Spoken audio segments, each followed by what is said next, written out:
Vamos aprender a organizar um portfólio? Primeiramente, a gente precisa de um local para colocar toda essa documentação que nós vamos estar coletando, que são as atividades que as crianças vão estar fazendo, tá? Então, eu uso essa caixa aqui, uma caixa organizadora, que a gente encontra facilmente na internet, nas papelarias.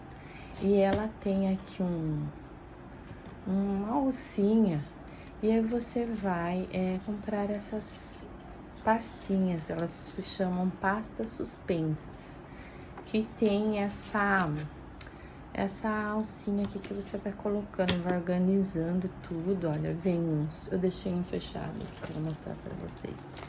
Vem umas etiquetinhas, você vai organizando todas elas aqui.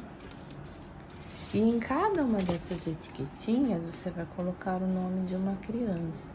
E é legal investir numa caixa assim, porque ela é permanente. Terminando o ano, você vai encadernar todo o portfólio que você fez, e aí você vai usar no próximo ano, tá bom? Então, aqui você vai colocar aqui a quantidade de alunos que você tem. Aí fica tudo organizadinho. E além do mais, essa caixa organizadora, ela também serve para você fazer o seu portfólio e para você fazer uma espécie de prontuário do seu aluno mesmo. Porque o que você vai colocar aqui, além das atividades do portfólio que nós vamos conversar? Você pode colocar também a anamnese que vai chegando, atestados, relatórios, tudo que for documentação da criança, você vai ali no nominho dela e guarda ali dentro, tá? Não quer dizer que isso vai pro portfólio, não. Depois, mais pra frente, a gente vai conversar sobre toda essa documentação. Mas tudo que for da criança, referente à criança, você já guarda aqui nessa caixa organizadora, porque vai facilitar demais o seu trabalho. Se você precisar pegar alguma documentação, se você está com alguma dúvida, com o passar do tempo, você vai, falando, olha, chama atenção alguma coisa na criança, você vai lá na anamnese, vai dar uma olhadinha especificamente daquela criança, para ver se tem alguma coisa, alguma indicação, tá? Então, aí fica super fácil para você localizar todos os documentos que chega para você da criança na escola, tá? Então, como que eu começo a organizar o portfólio? Quais são as primeiras coisas que eu vou colocar aqui? Lembrando que é uma ideia, nós estamos compartilhando ideias. Depois vocês deixam no comentário que jeito que vocês fazem, o que mais vocês colocariam, tá bom? Nós estamos compartilhando ideia, não que isso aqui é o certo, né? É uma troca de ideias, é do jeito que eu faço, tá? Então, a primeira coisa que eu faço é sempre colocar 4 amostras de atividades, tá? Uma no primeiro bimestre, outra no segundo, no terceiro e no quarto. Para eu poder avaliar, devem ser atividades iguais, né? Se for fazer uma atividade de desenho livre, eu vou colocar 4 amostras de desenhos livres, porque eu vou ver a evolução da criança nesses 4 bimestres. E para que me serve esse portfólio? Ele é muito útil. Quando eu vou fazer um registro individual da criança, vocês acham mesmo que eu consigo, ou vocês conseguem lembrar de cabeça como foi a evolução do desenho da criança? Se você não fizer uma anotação, se você não tiver um registro, e o registro é muito importante. Tudo bem, você escreve lá no seu caderninho o que você observou para você fazer o seu relatório individual. Mas o registro da criança é um documento importantíssimo. Então, tudo que a gente conseguir registrar, a criança como protagonista, ela fazer, né? Porque nas nossas anotações é nós que estamos vendo. Mas o registro da criança não é ela que está fazendo, e ela é a protagonista, é ela que vai produzir esse portfólio, certo? É claro que a educação infantil 99% são brincadeiras e interações. Você vai estar desenvolvendo a criança através das brincadeiras e das interações, mas nós precisamos dos registros também, tá bom? Então, a primeira coisa que eu coloco aqui são 4 fotos. Começo aqui com as fotos. Eu vou fazer uma foto da criança, de preferência de corpo inteiro, no primeiro bimestre, já no comecinho das aulas. Depois eu faço uma outra no segundo, uma outra no terceiro e uma outra no último bimestre, no quarto bimestre. Por quê? Pela foto você vê o crescimento da criança na pré-escola. É muito bonito, é uma coisa que acontece, a foto mostra isso. Então tem que ter a foto da criança, que eu faço 4, uma por bimestre, tá? Uma ideia, estamos trocando ideias. O que mais que eu coloco aqui? Sempre 4 amostras. Sempre, tudo que eu falar aqui, eu vou coletar uma amostra no primeiro bimestre, uma amostra no segundo, uma amostra no terceiro, uma amostra no quarto. Para que serve isso aqui? Para ficar de enfeite lá na minha sala de aula? Não. Todo momento, toda hora eu vou recorrer a esse portfólio. Eu vou recorrer para fazer meu registro individual. Ele é muito importante para mim, tá? E aí, o que eu vou fazer com esse material também? Eu posso usá-lo nas reuniões de pais e mostrando para os pais o avanço das crianças em várias áreas, né? Então, isso também é legal do portfólio, tá? Eu coloco 4 amostras também de desenho livre, tá? Nessa fase que as crianças estão na pré-escola de 4, 5 anos, eles têm muito interesse pela figura humana. Eles adoram desenhar a figura humana. Então, você vai conversar com a criança. Você vai pôr os cantinhos lá, e um dos cantinhos, esse dia, será o desenho livre, que você vai avaliar uma criança. Você vai escolher uma criança naquele dia para você fazer essa avaliação. Você vai falar para ela, vamos fazer um desenho. Vamos fazer um desenho. O que você prefere desenhar? A sua família, você, ou você é um melhor amigo, ou você é a professora? O que você escolhe? Você deixa ela escolher. Ela é a protagonista, então ela vai fazer esse desenho. E nessa fase também, eles gostam muito de descrever o que eles desenham. Então, você vai prestando atenção na fala, no que eles estão falando, enquanto desenha. Eu, particularmente, não gosto de escrever na atividade da criança, no trabalhinho da criança. Eu sempre fico com uma folhinha ali à parte e vou fazendo algumas anotações, assim, bem básicas, porque também não dá tempo de você ficar fazendo um relatório nesse momento, porque o importante nesse momento é a conversa com a criança, é a observação. Então, você faz uns tópicos ali numa folhinha à parte que vai ajudar você, quando você for usar esse desenho para fazer o registro individual da criança, você vai ali pegar o desenho da criança e você coloca aquela folha que você fez as anotações junto, tá? Você não precisa ficar ali escrevendo na atividade da criança, é dela, tá? Eu faço assim, então eu vou fazer os 4 bimestres e assim é impressionante a evolução, né? O avanço que a criança tem no desenho.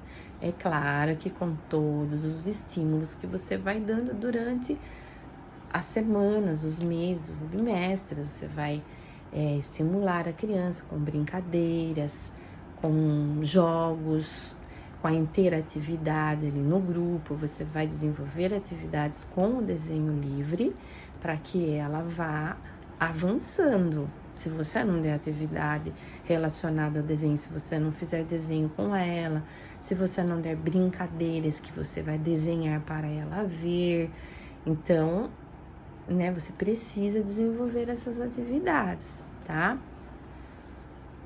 Outra coisa que eu coloco aqui, 4 amostras de escrita espontânea, tá? Mas como que é essa escrita espontânea que eu faço? Não é uma sondagem como a gente faz no primeiro ano do ensino fundamental. Isso não existe na educação infantil, certo? Essa amostra da escrita espontânea da criança na educação infantil, primeiramente ela tem que visualizar o que ela vai escrever, tá? Ela tem que ter uma figura ali, ou ela tem que ter objeto mesmo, concreto ali, por exemplo, uma bola. Você vai colocar o desenho de uma bola para ela pegar ali, para ela colar esse desenho, ou uma bola mesmo, e você vai dar uma folha para ela. A criança, quanto mais pequenininha, menor, maior espaço ela precisa para escrever, tá? Então, você dá uma folha de sulfite e deixa ela livre para ela escrever, não se preocupando muito o tamanho, né? Tudo isso você vai estar avaliando na escrita dela, né? Se ela já sabe escrever da esquerda para a direita, se ela usa letras ou se ela não usa, você vai estar avaliando N coisas nessa atividade, tá? Mas sempre lembrando que tem que ter a figura para a criança fazer a escrita, tá? Nunca você vai falar assim, escreve dinossauro. Para ela é muito abstrato isso. Imagina a criança de 5 anos e 4 anos imaginar um dinossauro na cabecinha, se ela conseguir, porque tem muitas crianças que não sabem nem o que é um dinossauro. E depois ainda ia escrever, então para ela fica difícil, tá? E essa atividade que você vai coletar de escrita espontânea, precisa ser um monte de palavras, tipo o que a gente faz no fundamental, uma polissílaba, uma tessílaba. Não, é uma coisa mais livre, mais suave, até porque nós não temos essa obrigação na educação infantil de alfabetizar, mas é legal observar. Por quê? Porque nós damos muito estímulo para a criança na sala de aula. Nós damos estímulo através de músicas, a gente canta com a criança o alfabeto, a gente brinca com os sonzinhos das palavras, com os pedacinhos das palavras, tudo em forma de brincadeira. E todo esse estímulo através de jogos, e todo esse estímulo é claro que vai fazer a criança avançar na escrita mesmo. Não que essa seja uma obrigatoriedade, não é, mas ela vai avançando, então é legal a gente observar através da atividade da escrita espontânea. Você vai colocar ali 2 ou 3 figurinhas e ela vai fazer a escrita na frente, tá bom? Faço também essas 4 coletas para colocar no portfólio e acompanhar o avanço, a evolução da criança, tá? O que mais que eu coloco? Escrita do nome, tá? Tudo numa folha de sulfite simples, sem nada, a folha só. Você vai apenas lembrar de registrar a data e a criança pode escrever o nome dela. Nesse dia ela já vai escrever mesmo, né? Mas você também pode registrar no verso da folha a data que você está fazendo essa coleta e o nome da criança, tá? Então, eu também faço 4 coletas da escrita do nome, porque eles vão avançando. Às vezes, no primeiro bimestre, eles não conseguem nem traçar o nome, nem por cópia, né? Nem você dando a fichinha ali, ele não consegue fazer a escrita. Depois, já no segundo bimestre, ele já consegue traçar as letrinhas com a cópia e sem a sua ajuda. Então, você vai acompanhando esse avanço da escrita do nome. Chegando lá no 4º bimestre, talvez ele já esteja escrevendo o nome completo, com a ficha ou sem a ficha, com cópia ou sem cópia.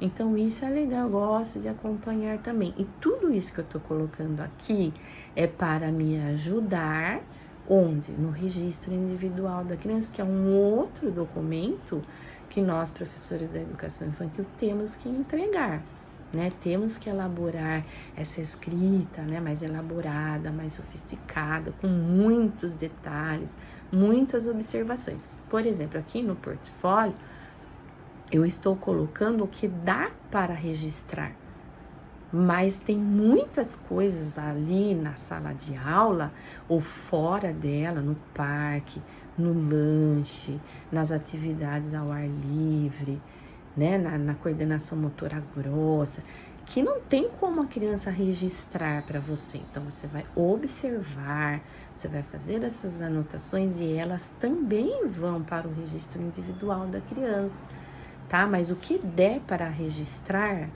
é muito interessante, é muito legal e vem para cá, aqui para o portfólio, tá? Eu vou dividir esse vídeo em vários vídeos, porque senão vai ficar muito longo, né? Porque é muita história, muita conversa.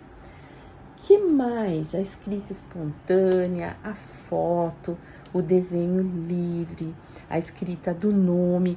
E lembrando que sempre 4 amostras eu faço, uma por bimestre. Que mais? Eu posso fazer também uma amostra aqui, que é uma coisa que dá pra gente registrar também, letrinhas, para que a criança vá pintando, tipo um bingo. Você dá uma brincadeira de bingo e você começa com as letras do nome da criança, para ver se ela vai pintando as letrinhas que você vai falando do nome dela, iniciando no primeiro bimestre, para ver se ela conhece as letrinhas do nome. Aí vai passando os bimestres, você vai aumentando esse repertório de letras. Por quê? Porque nós estamos estimulando através das brincadeiras, dos jogos, da música, né? Então, é claro que a criança vai avançar, né? Não é que a professora vai dar só folhinha. Não, folhinha ela vai dar para fazer atividades como essa, por exemplo, para avaliar, né? Mas como que você vai ensinar as letrinhas? No lúdico, nas brincadeiras, nas interações, nos jogos, na música, tá bom? Então, eu faço também uma brincadeira de bingo e vou aumentando a dificuldade no passar dos meses. Começo pelas letrinhas do nome. Você pode fazer isso também com números, tá bom? E que mais que eu coloco aqui no portfólio? Recorte, eu gosto de fazer 4 amostras também. Eu começo guardando aqui o recorte mesmo da criança no início do ano, primeiro bimestre, de linhas retas. Depois que eu vejo que a criança está avançando, aí ela vai recortar círculos, triângulos, retângulos. Depois vai para um recorte mais avançado, que são caracóis, que são figuras, e eu vou juntando esse recorte aqui. Aí, se você vê que a criança ainda está, quando você continua, né, recolhendo amostras do que ela já conseguiu a mais. Por exemplo, ela não conseguia cortar uma reta, mas agora ela está conseguindo de uma forma um pouquinho de dificuldade, mas ela está. Então, você coleta nos meses essa sua observação, e jamais em nenhum lugar desses registros, porque o portfólio é feito pela criança, ela é a protagonista. Vocês estão vendo que eu tô falando? Tudo que eu tô colocando aqui é a criança que está fazendo. É claro que com a sua observação, com a sua orientação, você vai direcionando o trabalho, tá? Não vai fazer isso sozinho, você vai estar ali, né? Avaliando, observando, direcionando o trabalho. Então, o recorte eu acho muito importante também colocar essas 4 amostras, tá? E você vai poder mostrar através do registro da criança, todo mundo vai poder ver ali o que ela está fazendo, o que ela está avançando, né?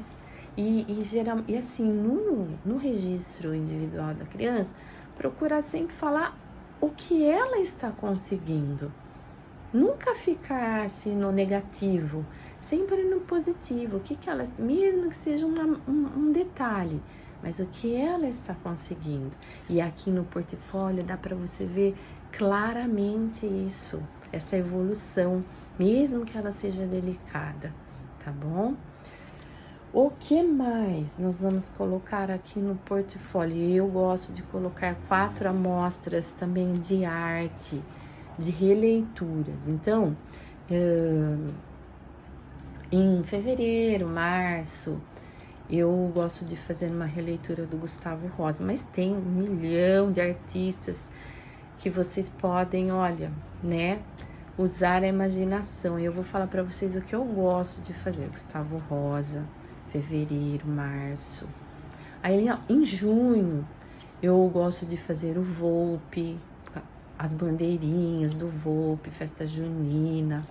Eu faço uma ligação, a gente faz tertúlia, conversa, aprende muito sobre o artista e essa obra de arte vem aqui para o portfólio. Depois, em setembro, eu faço mais uma.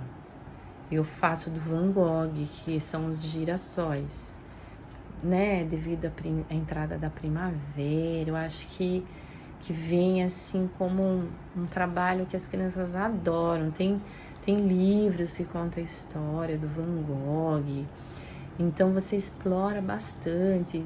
Nossa, ele é um artista que as crianças adoram conhecer a história e fazer a releitura.